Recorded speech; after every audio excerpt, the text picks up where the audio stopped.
Ayan. Okay, pag-usapan natin to mga kababayan. Si Sandro Marcos, may bagong chismis tungkol kay Sandro Marcos. Oo. Meron na raw siyang jowa. Hindi, joke. Hindi ko alam. Wala akong alam. Wala akong alam kay Sandro. Oo, wala akong alam sa kanya. Birthday daw ni Florencio Bakir. Shoutout to sa kanya. Birthday daw niya today. Shoutout sa iyo, Florencio.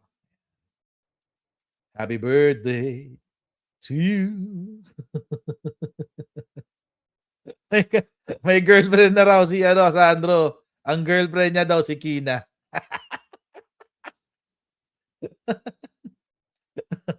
Anyway. May girlfriend na raw si Sandro, guys. Hindi. Pero hindi yan. Ito yung bagong chismis. Oo. Ang chismis, mga babayan, tinatrabaho na daw ni Sandro yung impeachment. Yun ang sabi. Ginagapang na raw yung impeachment, mga babayan. Sabi ng Billionaire News Channel. Oo, pakinggan natin. Na rin si House Majority Leader Sandro Marcos sa pagsalang ng impeachment case ni VP Sara sa plenaryo. Ayon po sa aming source, nagtatawag na ng mga kongresista ang presidential son para mag-head count. Ilalabas na rin umano ang proyekto ng mga mambabatas na nakalista bilang for later release o FLR. Nakakalat daw ang mga proyektong ito sa mga ahensya tulad ng Department of Agriculture, DepEd at DOH. Posibleng sa May 4 hanggang 11, isa lang sa plenaryo ang magiging report ng House Justice Committee tungkol sa impeachment case ng vice. Mag-follow sa aming mga social media accounts at okay. Ginagapang na rin ni Sandro ang impeachment, guys. Yun ang chismis. Oo, chismis. Tapos, syempre, lalagyan nila ng intriga. Oo, yung FLR. First Lady Risa. First Lady Roneta. Roneta Marcos. FLR. First Lady Roneta Marcos. Oo, yun. Okay. Ay, nako, my goodness. Intriga agad. Alam niyo bakit? Alam niyo bakit kailangan taniman ng intriga ngayon yung impeachment? Alam niyo bakit? Simpleng-simple lang, mga kababayan. Bukas kasi, malamang sa malamang magbobotohan. Malamang sa malamang bukas magbobotohan na kung may probable cause yung impeachment trial. Ay, yung impeachment. Bukas yan eh. Bukas yung huling hearing eh. Bukas yung day 3 ng hearing. So mga kababayan, malamang sa morning, kasi NBI lang tomorrow eh. NBI lang ang sasalang bukas eh. Doon sa death threat, laban kay PBBM, kay FL, tsaka kay former speaker. So, malamang matatapos yun within 3 hours. Mga 2 to 3 hours tapos ang NBI. For sure.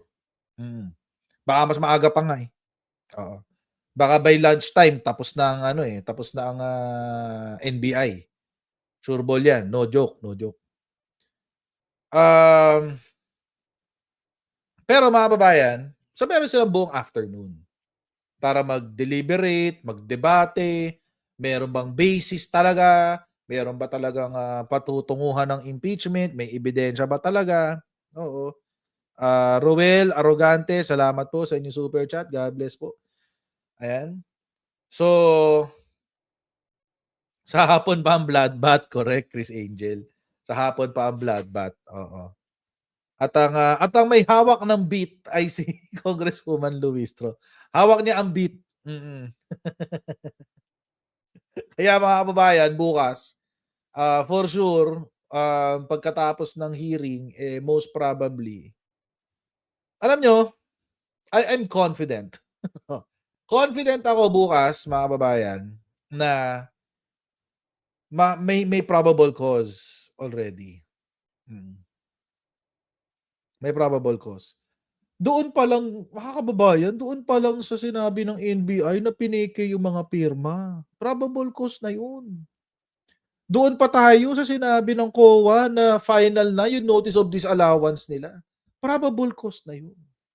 Yung nilabas na 6.7 billion ng AMLAC, probable cause na yun, guys.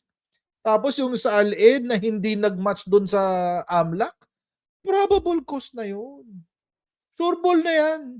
Magugulat ako pag hindi 100% ang bumoto sa members ng Committee on Justice. Pag hindi sila nag 100%, magugulat ako. Yes, ila-live to bukas yung hearing ha.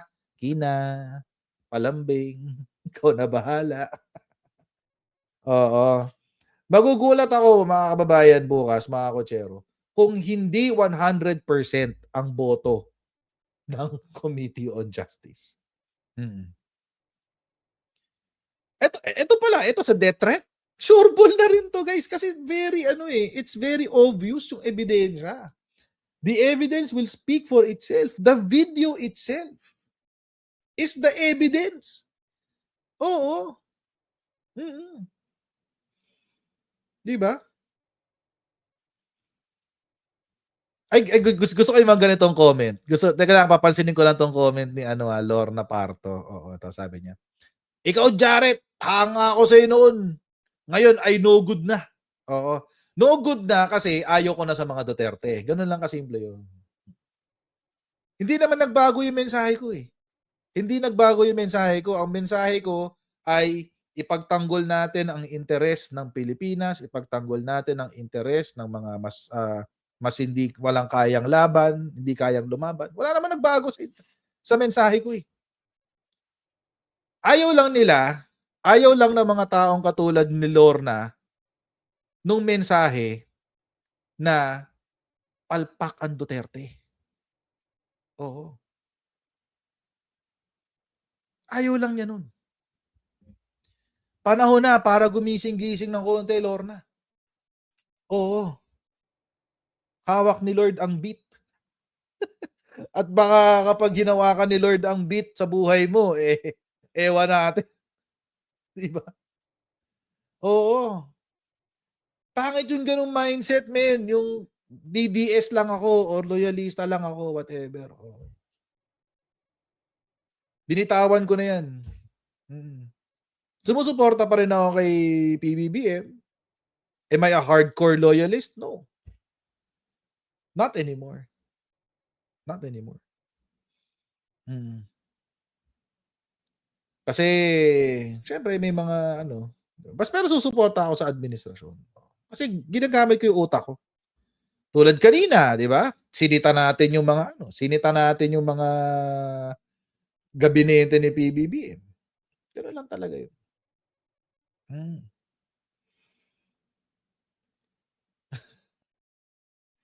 Oo. So, yun. So, wag nating hindi na ako kasi ganun. Gusto ko hindi mo trip yung ganun, okay lang naman. Oo, doon ka na lang Kalabayad. Calabayron, Cristobal, kay Dada, kay sino pa ba yun? Si Uliga. Si Uliga. Anyway, na-distract ako ng konti. Going back. Si Bingot. Doon siya kay Stroman. Sorry. Mag-aano lang ako, medyo sesegue lang ako. Natawa ako doon nung sinabihan si Palsis. Stroman daw si Palsis. Tapos tinanong ni Palsis, sige nga, define Stroman. Yung isa, nag-loading eh. Sorry.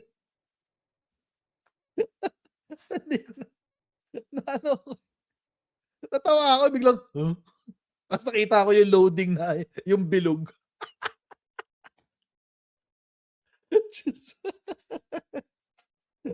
Tapos ang sagot, ang pangit, yung ginawa mo. Sagot bobo, wala. Napakayabang pa naman nun ni Libagan. Napakayabang niya na talagang binobroadcast niya na, hindi, ako, all logic lang ako, blah, blah, blah, blah, blah, blah. Sinusunod ko lang naman yung ebidensya, blah, blah, blah. Lang yan. Tapos yung binatuhan ng Define Stroman, naghang. Diyos ko. Ay, naku. Tapos galit na galit sa akin yung mga nung pinost ko kanina. Galit na galit sa akin mga fans niya. Okay lang naman. Oo, hindi naman ako napahiya eh. Silibagan. Nawala tuloy ako sa topic ko. Ito na, balik tayo sa topic guys. Sorry, distract ako. Going back. So ito na nga mga kababayan. Gusto ngayon nilang singitan ng fake news etong impeachment. Kasi nga most probably nga lilipad eh. Lilipad ang impeachment. Walang pipigil guys. Aabot to sa Senado. Oo. Pero hindi lang ho sila tumitigil diyan. Hindi ho sila tumitigil dito lamang sa paglalagay ng intriga sa impeachment. Oo. Eto pa, dinagdagan pa nila. Today. Oo. Naghain ulit ng supplemental affidavit sila Israelito Torion. Oo. Oo, supplemental petition pala, hindi affidavit. Supplemental petition. Ibig sabihin, nagdagdag sila doon sa nauna nilang isinubmit sa Supreme Court. Sabi, petitioners led by lawyers Israelito Torion, Resi Rizada Nolasco, and Jimmy Bondok. Ito yung di ba? Yung taga SMNI na Ay, yung abogado pala ng SMNI. Sila yan eh. Mga graduate ng Jose Maria University. Oo. Filed a supplemental petition before the Supreme Court seeking a TRO to halt the impeachment proceedings against Vice President. Ano yung basis nila? Nakakatawa guys. Nakakatawa. They argued that House Resolution number 892, which allows hearing during the congressional recess, violates the Constitution, saying impeachment should proceed only on actual session days. Ay! Hindi raw pwede mag-impeachment kapag naka-break ang Kongreso. Sabi niya.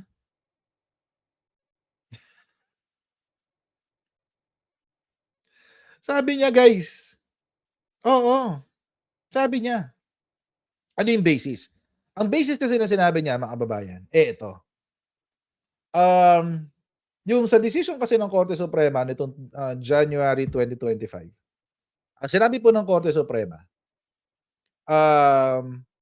niredefine nila in the context of an impeachment trial or impeachment case, niredefine ng Supreme Court kung ano ang ibig sabihin ng session days as it is written in the Constitution. Okay. Ano yung sinasabi ng Supreme Court? Ang sabi ng Supreme Court, hindi pwede yung strict definition ng session days as a legislative day. Ibig sabihin, kapag pinukpok mo yung gavel hanggang sa panahon na ito ay pupukpukin mo ulit para mag-dismiss ng session, minsan 3 araw yun bago magkaroon ng ganong klaseng bago ma-dismiss ang isang session, di ba? Minsan 3 araw, 4 na araw. Hindi raw pwede yung ganun. Kasi, ang sabi ng Supreme Court, kailangan yung impeachment case ay mabilis. Hindi mo pwede i-delay yan. Kailangan mabilisan yan. Go, go, go. Oo. Sabi ng Supreme Court. So, hindi mo pwedeng i-apply yung definition ng legislative days sa session day. Ni-redefine ng Supreme Court, ang sabi ng Supreme Court, in the context of the impeachment, ang session day is equivalent to calendar days in which Congress is in session. Okay. Ngayon, mga kababayan, ano ba yung session? Congress is in active session. Okay. Sa Constitution po, mga kababayan, sa Article 6, Section 15, nakasulat ho ang isang session. Kung ano ang session. The Congress shall convene once every year on the 4th Monday of July for its regular session, unless a different date is fixed by law, and shall continue to be in session for such number of days as it may determine until 30 days before the opening of the next regular session, exclusive of Saturdays, Sundays, and legal holidays. The President may call a special session at any time. Yan. Yun po sinabi. Ngayon mga kababayan, ang sinasabi po ng ano, sinasabi po nila Torion, hindi ka puwedeng mag-conduct ng impeachment hearings kasi naka-break ang Congress. So, walang active session. Hindi siya part ng regular session. Yun ang gusto nilang sabihin. Hindi siya part ng regular session. Yun ang sinasabi ni Israelito Torion. Yun ang sinasabi niya. Alam ko naman natin na abogado na siya. Pero, for all intents and purposes, alam naman din natin na hindi porke abogado, ibig sabihin magaling. Mm. Example, Sara Duterte, abogado, pero hindi magaling. Di ba? So, mga ganun ba? So, mga kababayan, ang gawin natin, balikan natin kung ano ba yung sinabi ng Constitution. Okay. Ah. The House of Representatives shall have the exclusive power to initiate all cases of impeachment. Okay.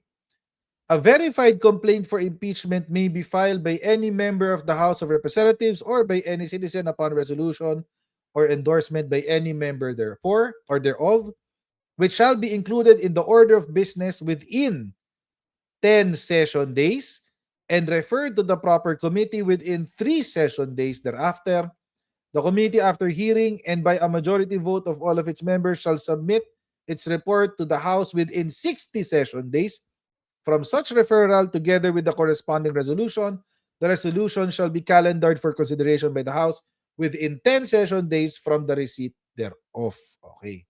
Ngayon, mga kababayan, meron po ba dito nakasulat referring to the break? Na bawal ang break? Na hindi ka pwedeng mag-conduct ng hearing within the break? Wala po. Number 1. Number 2, balikan natin yung section 15. Meron ho kasi ditong specific na na phrase. Ito. As it may determine. Ibig sabihin, mga kababayan, ang Kongreso, whether it is the upper house or the lower house, has the discretion, may kapangyarihan sila, na mag-set ng number of session days. Ngayon, kung walang session, may discretion ba ang House of Representatives to declare session days for its specific purpose? For its specific purpose, like impeachment? Okay, meron po. Meron. Yun po yung pangalawa. Pangatlo, ito po, yung number of days na yan, at saka yung limitations on the days, the breaks, etc., only refers to the legislative calendar. Legislative calendar, ibig sabihin, ito yung mga panahon kung saan naghi-hearing in aid of legislation ang mga members of Congress. Yun. Mga kababayan, impeachment is sui generis. Hindi ho siya hearing in aid of legislation. So this limitation, ang limitasyon na sinasabi nila Torion, na hindi, kailangan may active session, hindi pwedeng recess. It does not apply. Kasi ang gusto nilang, ngayon, ito yung sinasabi ko na magkakagulo dahil sa decision ng Supreme Court Ito yung sinasabi kong gulo. Tulad niyan, pinagbabaliktad nila ngayon, mga kababayan, yung definition ng session days. Di ba? Para malito ang taong bayan, sinasabi nila, hindi, kailangan i-apply natin legislative session days. Kailangan active. Kailangan hindi kayo naka-recess. Pero wala naman nakasulat dito na kailangan you are in session Kaya magulo yung decision ng Supreme Court. Yun yung pangatlo ko, mga kababayan. Hindi ho siya covered dahil yung legislative breaks and the legislative breaks only apply to hearings in aid of legislation, in which an impeachment proceeding is not covered dahil it's sui generis. Di ba? It is a judicial, constitutional, with political characteristics. Yun ang sinabi ng Supreme Court eh. An impeachment, an impeachment proceeding is judicial and constitutional with political characteristics. So hindi mo pwedeng i-apply yung strict definition ng legislative calendar. Hindi siya mag-a-apply dito. Kasi ang legislative calendar only applies to hearings in aid of legislation. This is an impeachment. So hindi siya mag-a-apply. Cannot be. Cannot be. Pang-apat na aking ang aking argumento. My fourth argument. I think the limitation will only apply sa impeachment if doon sa pagpa-file ng impeachment. Sa pagpa-file. So, sa pagpa-file ng impeachment, dapat it is done while Congress is in session. Kasi, paano ka nga naman magpa-file ng impeachment pag naka-break? So, sa filing lang. Pero dahil very strict ang naging decision ng Supreme Court, ang committee only has 60 session days para matapos yung kanilang hearings.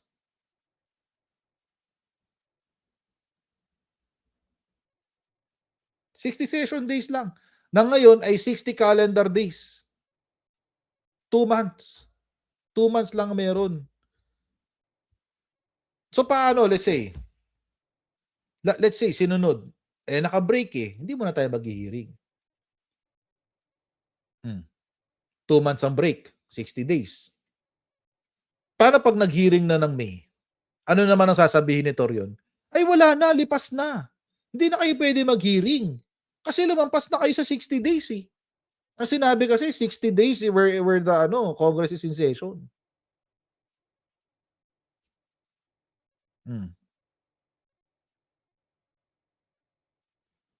Sa kalulugar. O di you err in the side of caution. Doon ka na lang sa igat. Kesa yun doon ka sa papalya. Oo. Pero alam nyo kasi mga kababayan, kung bakit umi-effort sila Torion dyan, bakit ini-effortan nila ng wagas yan, itong impeachment. Kasi alam nyo mga kababayan, hindi na mapipigilan. Oo. Ang impeachment na to. Sumagot ang House sa mga petisyon na nakafile sa Supreme Court kanina.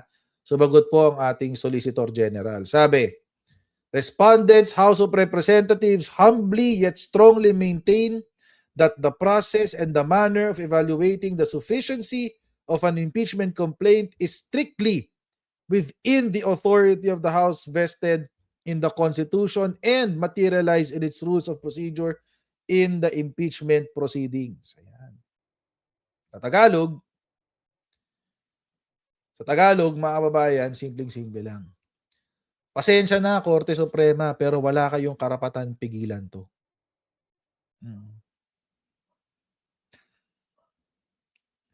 Oo.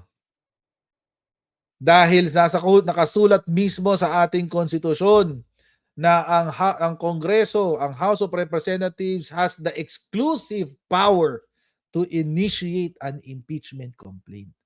Yun ang nakasulat sa ating konstitusyon. Ayan Section 3.1. The House of Representatives shall have the exclusive power to initiate all cases of impeachment. At yan po ang sinabi ng ating Solicitor General bilang abogado ng ating Kamara de Representantes sa Korte Suprema. Medyo mataray yung sagot niya, no? Medyo mataray yung sagot niya actually. Oo. Natawa nga ako meron sila isang debate. Nag-viral to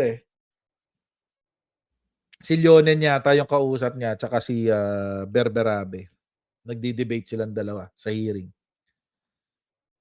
Or another justice. Ang sabi ni Justice, so parang si parang si DBM na ang presidente dahil siya na ang nagde-determine ng budget, hindi ang presidente. Or hindi, siya pala ang nag-a-approve ng budget, hindi ang presidente, parang gano'n. Hindi na kailangan ng approval ng presidente para ilabas ang budget. Sabi ni Justice. Oo. Tapos sabi ni ni Attorney Berberabe, something to the effect of parang hindi po 'yan ang sinasabi namin. Ang sinasabi po namin, ang Kongreso isinulat sa batas na hindi na kailangan ng approval ng presidente sa paglalabas ng budget. Oh.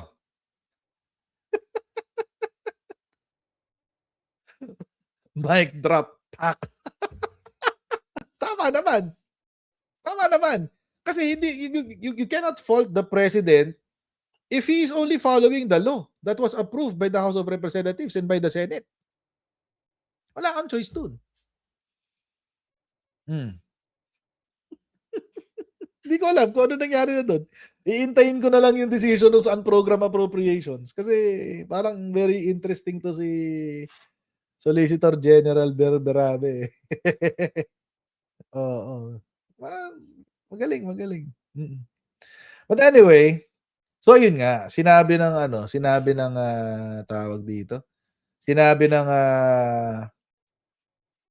tawag dito, OSG, Solicitor General, na with all due respect, Supreme Court, huwag niyo hong pakialaman to dahil ito po ay exclusive na kapangyarihan ng Kamara de Representante. Oo. Yan sabi niya.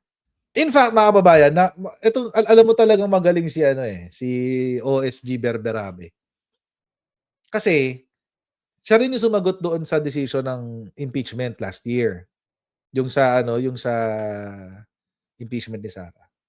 Nung nilabas yung July 25 decision, si Berberabe din yung sumagot representing the House of Representatives. Ang nangyari, mga kababayan, so siguro, hindi ko alam kung what happened, pero siguro nasopla niya lahat ng issues.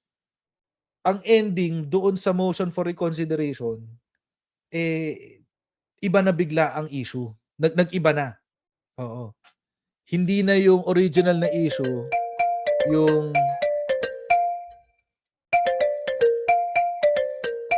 wait lang po. Sasagutin ko ba to? wait lang, mute ko lang. Wait. Okay, breaking news. Breaking news, guys. Breaking news. Oo. Related sa topic natin kanina. Hindi ko na lang sasabihin kung sino pero update. Kung may bomba, wag ko na ipagpabukas. Oo. Regarding dito sa sa ginawa ng sa DOJ tsaka ng DFA. Doon lang tayo DOJ lang at saka DFA. Oo. Apparently, paano ba ito sasabihin? saldi ko. Oo. Apparently, nung pagkakuha pa lang nung announcement, inasikaso na agad ng DOJ at ng DFA yung kay Saldico. Kaso, may mga, how should I say this? I guess siguro for lack of a better term, may mga confidential documents na kailangang bit-bit nila. Kailangan bit-bit nila pagpunta nila ng Czech Republic. And at the time, it was not yet available. So, sabi ni Chopa, ito maganda yung tanong ni Chopaing. Oo, gusto ko tong tanong niya. May tatanggalin? Wala. Wala raw tatanggalin. Wala. Oo. Wala. Walang tatanggalin. A plus source? Yes, very, very A plus. Very, very A plus source. So, it was not DOJ's fault. Okay? So, I will take back what I said kanina sa naunang live stream. It was not DOJ's fault. It was not DFA's fault. Ginawa nila lahat ng kailangan nilang gawin. Pero yung na-communicate sa akin is doon lang as far as the DOJ and DFA. Oo. So, hintay daw ako bukas. May update daw bukas. Oo. Pero tinanong daw si Presidente if heads will roll. Ang sinabi daw ni Presidente, none. Oo. So, si Secretary Vida still enjoys the trust of the President and si Secretary Lazaro. Oo. So, yun lang. Yun lang yung naging challenge. Siguro, baka yung red notice ang wala. Diba? Baka yung red notice ang wala. So, ay hindi si Yusek Claire. Iba to, iba. Hindi si Yusek. Huwag kayong mag-alala. Iba. Tulog na yata si Yusek eh. Tulog na ba si Yusek? Kasi alauna na. Baka tulog na si Yusek. Hindi si Yusek. Iba. Marami akong sources, ano ba? Oo. Marami akong sources. Bastos yung bingo ads. Anong bingo ads? Oy, wala akong pinapayagang sugal dito. Baka ma-CICC ako. Ay, hindi nakabukas kasi yung ads. Wait. Ito hirap pag nag-schedule ka sa StreamYard eh. So, basta kulang ng documents. And I'm thinking it's the Interpol red notice. So, yun.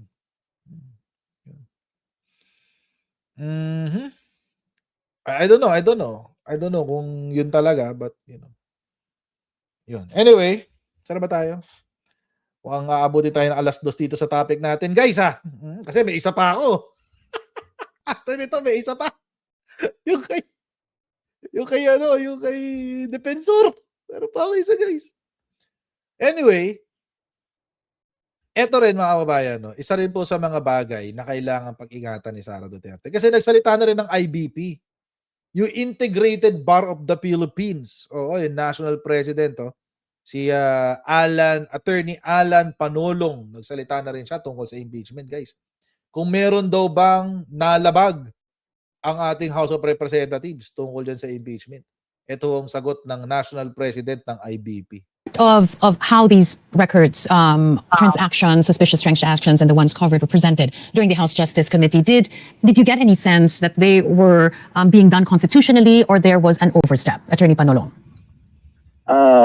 Given how the House of Representatives Committee on Justice did their duty as a body tasked to, investigate or find the impeachment complaint, I think they were doing it constitutionally. There is nothing wrong with that.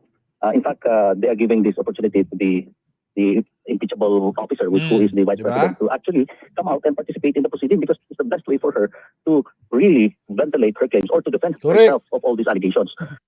Alam niyo yung nakakatawa kay Sara Duterte kasi nabanggit din dito. Ay, sa ibang balita yata yun. Na sinabi ni Torion, hindi raw binibigyan ng pagkakataon mag-participate si Sara Duterte. Oo. Hindi raw siya binibigyan ng pagkakataon na mag-participate sa impeachment. Paano hindi siya binibigyan ng pagkakataon? Every time magkakaroon ng hearing, may invitation na pinapapunta siya. Tapos sasabihin niya, biktima pa siya, hindi siya binibigyan ng pagkakataon mag-participate. Ano naman klaseng mind-bending, love-bending, yan? Diba? Mind-bending, love-bending, tongue-twisting, yan? Logic yan. Paano mangyayari yun? My goodness. So, for me, it would be wise on her part to participate so that it will no longer go to the Senate. Supposing his her claims are really convincing and that there are no evidentiary proof to confirm the allegations. But they keep on insisting, Attorney Panalong, that this is not the right forum. They keep on saying that they're going to have to do all of that in the impeachment court, not here. Your thoughts on that? Well, in practice, no, this is our practice as a lawyer. Me as a litigator, if my client is given so many avenues to ventilate her claim or his claim or to defend himself or herself, I would allow that. Why would I wait for an impeachment trial to come in rather Correct. than having herself available in this very committee so that she can actually articulate all her defenses. So you don't have to wait for the impeachment trial because if it's in the impeachment trial, you are now putting yourself at the mercy of the senator judges, and we don't know exactly what will happen. But precisely the opposite of that. They're saying they know exactly what's going to happen in the House impeachment proceedings because, in so many words, when you look at the cast of characters, the same names will appear as those who signed in the 19th Congress. And that's why the Vice President got impeached then. The Supreme Court eventually ruled that that was unconstitutional. But would you actually subject your client as well to such an environment if you already know that the cast of characters will rule against you? Because that's the claim of the Vice President and her counsels. Go ahead. Ma'am, as the second highest official of the land, she should be the first person to recognize the authority of our government entities and to presume that everything is flowing in order. Because if you, cast doubt on immediately on anybody, ask with authority to conduct investigation. So I think it does not paint a good picture.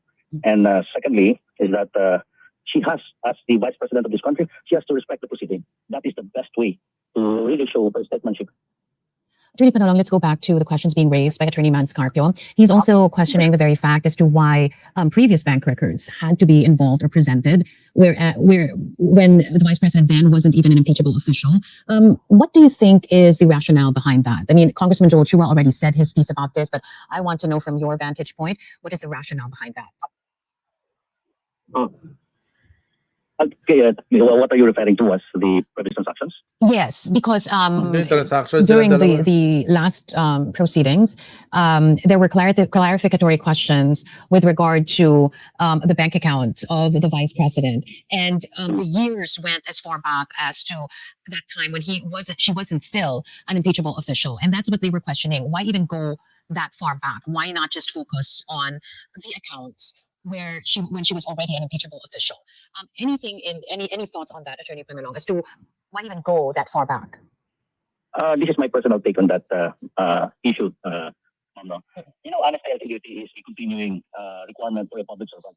So if you committed a crime in the previous years, which does not cover your term, and you were able to evade that, it's not a guarantee. It's not a safe ticket for you to get yourself from that criminality. Humihina yung So audio. my point is that even if those crimes were committed, alleged crimes were committed in the past, it may still be resuscitated and be brought as evidence for the violation of the Constitution. Because, as I said, the requirements of integrity and honesty in public service is a continuing one. It is not only for that period where you were elected. So, just like being a lawyer, the requirement of honesty, integrity, and competency should start from the moment you sign the role. That's it. Having said all of those things, Attorney Panalong, what do you think is the purpose or was the purpose of the Vice President's husband to file this case before the courts? I mean, even you already said it. In so many words, what the House Justice Committee has been doing makes a lot of sense. But if that makes a lot of sense, why then did the husband of the Vice President see it fit to file this case?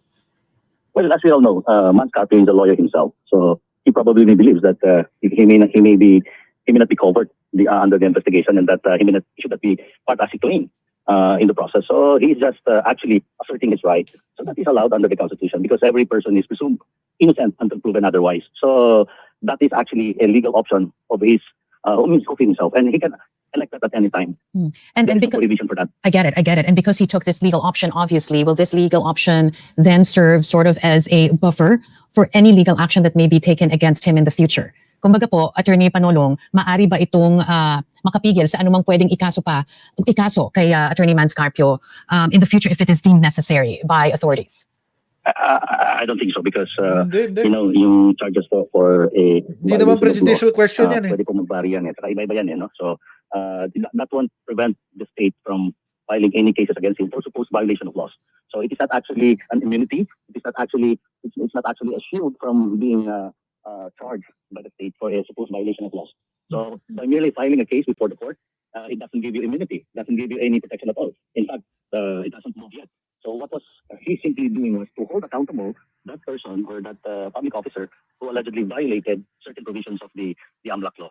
So that as to whether he may be prosecuted for different crimes or for the same crimes, well, that is still within the prerogative of the state, depending on the evidence and depending on the applicability of the application of laws, also existing laws. Well, the fact that, and this is the final question, Attorney Panon, the fact that Attorney Manscarpio decided to do this against the AMLAC, the BSP, and members of Congress while the House Committee on Justice conducts its impeachment proceedings against the Vice President, do you think that this will have any impact at all in the proceedings? And if it does, like if it has a chilling effect on the institutions mentioned, do you think that it should have a chilling effect, or should it be should they be undeterred by this case? That there is no effect because these are separate entities and they have a separate jurisdiction and they have the separate powers. Secondly, only a temporary restraining order coming from the court will actually impede or stop the proceeding. That is the only way. Correct. But in the absence Tama of yun. that, all proceedings will proceed as it is. And we're going to have to leave it at that. Attorney Alan Panolong, the National President of the IBP. Appreciate all your insights, Attorney Panolong. Maraming salamat. Pero hanggang ngayon, wala pa rin TRO, guys. So what does that tell you? Di ba? Yung isang kaso ni Manscarpio, dinismiss na, di ba? Yung sa QC. Sa QC-RTC, kanina lang dinismiss. Yung dun sa BIR records niya, it's moot and academic na raw. Wala nang magagawa doon kasi naipasa na. Naisumite na raw sa committee. So wala nang magagawa, wala nang choice. So i-apela pa raw sa Court of Appeals, bahala sila. By the time na litisin yan sa Court of Appeals, baka tapos na impeachment. Baka tapos na impeachment by the time na mangyari yun. Oo. So, ewan ko lang kung maganda ba yung strategy ni Manscarpio, I don't know. But it's his strategy, bahala siya sa buhay niya. But at the end of the day, mga kababayan, wag ho natin basta-basta kaagatin yung mga intriga. Kasi tulad niyan, di ba, si Sandro Marcos daw. Oo. Si Sandro Marcos daw, ginagapang na raw yung impeachment. Oo. Wag natin masyadong kagatin. Baka kasi may ibang dahilan kung bakit, kung bakit kinakausap, number one, or mga bagay na ganun. Siyempre, hindi naman basta-basta ang ano yan. Hindi basta-basta yung sistema na yan. So, and besides, sabi nga, it's judicial, constitutional, with political characteristics. So, nandyan talaga yung anggulo ng kailangan pagbotohan ng lahat. Oh. Pero malabo ring hindi umagree eh. Di ba kung ano ka, kung ikaw ay tao dito, nagmamahal talaga sa bansa at nakikita mo na palyado si Vice President Sara Duterte, kakatulan mo talaga, i-convict mo. Oo. Hanggang Senado, i-convict mo sa Senado. Di ba? So, ako sure ball yan, nakaabot sa Senado yan. Pero yung conviction sa Senado, parang hindi ako confident. Oo, parang hindi ako confident. So, let's see kung anong mangyayari kung anong mangyayari. Yan, kung anong mangyayari sa Senado. Pero sana they have more brains than sana unahin nila interest ng Pilipino. Sana yun na lang. Yun na lang ang wish ko. Anyway, mga kababayan, hanggang dito na po tayo sa ating live stream. Please don't forget to like, share, and subscribe, and I'll see you next time, guys. Bye, everyone. See you. Bye.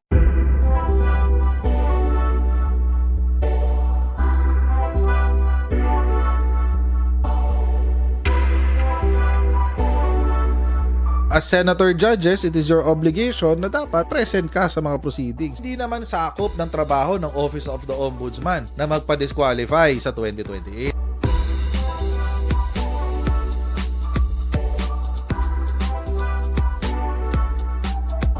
I-identify na natin lahat ng Manchurian candidates. Tigil-tigilan na natin yung kalokohan natin.